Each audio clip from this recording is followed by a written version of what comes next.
Tribal সমাজৰ কাৰণে মই উৎসৰ্গিত কৰিছোঁ, যাতে অনাগত দিনত মই আৰু উৎসাহেৰে ট্ৰাইবেল সমাজৰ অধিকাৰৰ স্ব অধিকাৰৰ কথা, ট্ৰাইবেল সমাজৰ মাটিৰ অধিকাৰৰ কথা, ট্ৰাইবেল সমাজৰ নিজা সাংবিধানিক অধিকাৰৰ কথাবোৰক মই আগুৱাই নিব পৰাকৈ মই যাতে ট্ৰাইবেল সমাজে মোক আশীৰ্বাদ কৰে, সেইকাৰণে মই এই বঁটাটো ট্ৰাইবেল সমাজৰ কাৰণে উৎসৰ্গিত কৰিছোঁ।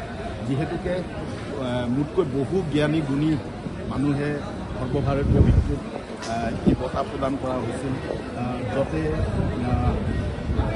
অশোক চৰণজীৰ নিচিনা মানুহ তাতে মনোনীত হৈছে। অশোক চৰণজীৰ নিচিনা মানুহে এই বঁটা পাইছে সৰ্বভাৰতীয় ভিত্তিত। যশোদা মুৰ্মুৰ নিচিনা কবিয়ে সমাজ সেৱকে সেই বঁটাটো পাইছে। সুদীৰ্ঘ নেপালত আমাৰ ট্ৰাইবেল সমাজৰ কাৰণে কাম কৰা জনজাতীয় নেতা এজনো এই বঁটাটো পাইছে।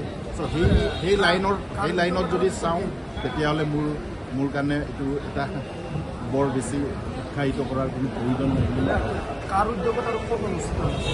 এইটো দিল্লীত অনুষ্ঠিত হৈছিল। এইটো আধুনিক ইণ্ডিয়া ফাউণ্ডেশ্যনৰ এটা সন্থাৰ থ্ৰুদি এইটো বঁটা প্ৰদানটো হৈছিল আৰু এইটো দিল্লীত হৈছিল আৰু মাননীয় অসমৰ ৰাজ্যপাল উপস্থিত আছিল আৰু ভাৰতৰ ট্ৰাইবেল এফেয়াৰ মন্ত্ৰী জুৱেল ওৰামজীও তাত উপস্থিত আছিল। তো জুৱেল ওৰামজীৰ হাতৰ পৰাই আমি বঁটা ধন্যবাদ।